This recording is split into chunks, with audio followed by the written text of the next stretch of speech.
The People That Time Forgot by Edgar Rice Burroughs. Recording by William Martin.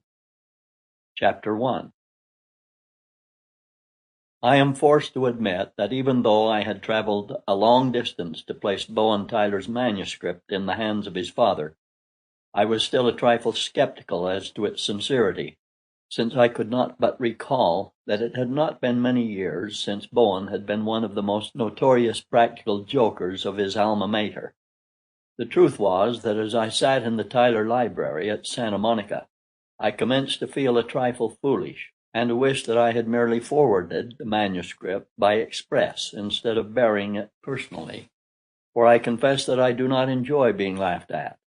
I have a well-developed sense of humor, when the joke is not on me. Mr. Tyler Sr. was expected almost hourly.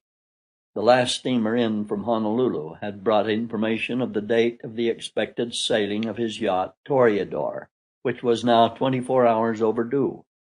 Mr. Tyler's assistant secretary, who had been left at home, assured me that there was no doubt but that the Toreador had sailed as promised, since he knew his employer well enough to be positive that nothing short of an act of God would prevent his doing what he had planned to do. I was also aware of the fact that the sending apparatus of the Toreador's wireless equipment was sealed, and that it would only be used in event of dire necessity.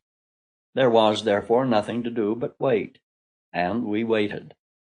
We discussed the manuscript and hazarded guesses concerning it and the strange events it narrated.